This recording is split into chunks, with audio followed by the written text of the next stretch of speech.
This is the murder of Tyesha Kemp. Tyesha Mae Kemp was born on April 19, 1992 in Flint, Michigan to Eric and Josiah Bunn. Tyesha was a graduate of Kearsley High School, class of 2010. She went on to study nursing at Mott Community College and earned her registered nursing degree. She was employed as a registered nurse at McLaurin Hospital in Michigan. Tyesha was also a mother to a beautiful young boy, Gavin Early, who she loved and adored. Tyesha's mother, Josiah, described her as her perfect child, one that did everything right. In her spare time, Tyesha loved to volunteer her service at East Flint Church of the Nazarene.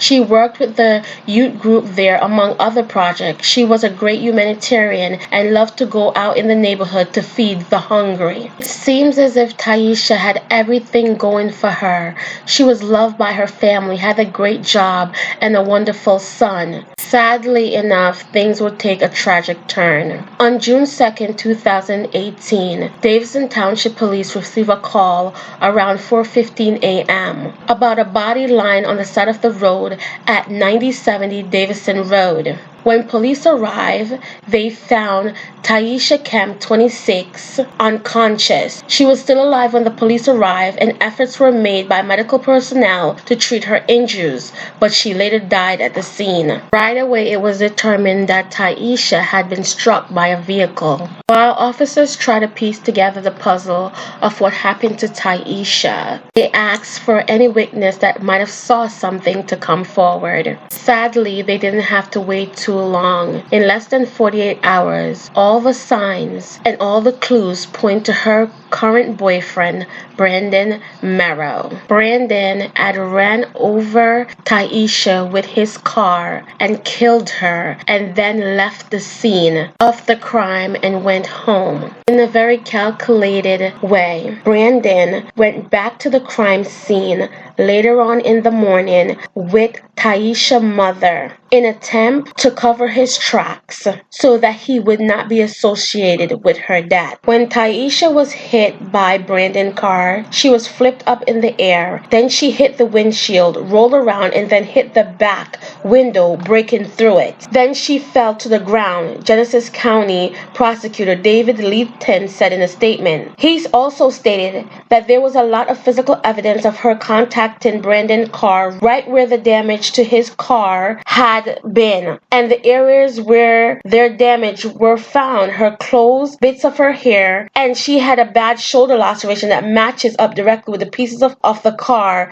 that belonged to Brandon. On Tuesday, June 5th, Brandon Merrow was charged with premeditated murder, witness intimidation, failure to stop at the scene of an accident, and tampering with evidence. He pleaded not guilty to all charges. During the trial, Tyesha's friends and co-workers testified on her behalf. Tyesha's friend Brianna Gilbert testified that on the night that Tyesha was killed, she called Brandon and told him that he needed to pick up his girlfriend because Tyesha had called her and told her that she was stranded near a grocery store. And Tyesha claimed that Brandon had taken her key from her. Brandon did not reply back to Brianna till hours later. When Brianna spoke to Brandon, she told him that he needed to go and pick up Tyesha. However, he stated that he had hit something and that he was going to be in a lot of trouble and he couldn't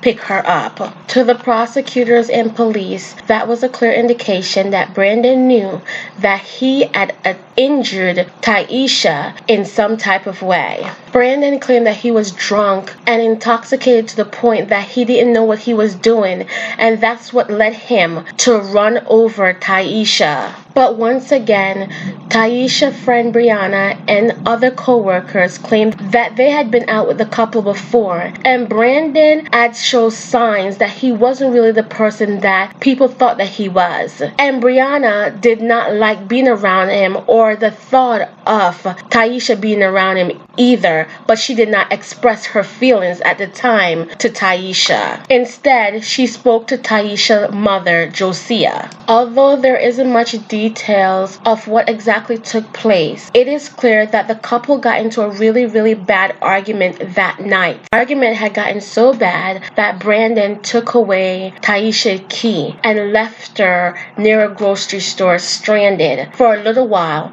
until he got back into the car and ran her over. Although he insisted that he didn't know that it was Tyesha that he had ran over. During the investigation period leading up to trial, Brandon would submit to 3 polygraph tests. On all 3 tests, it was asked if he willingly and knowingly killed Tyesha Kemp, all of which came back that he didn't, although him and her got in such a heated argument. Tyesha family wanted so bad for Brandon to go to jail for the rest of his life for taking away such a loving and caring person from their lives. Sadly, the justice system isn't always fair, and Brandon, in spring of 2019, was sentenced to only 5 years in prison for driving while under the influence and recklessly killing someone. In the victim impact statement, Tyesha's mom and sister blatantly stated that they would never forgive Brandon, and they hope that for the rest of his life he is haunted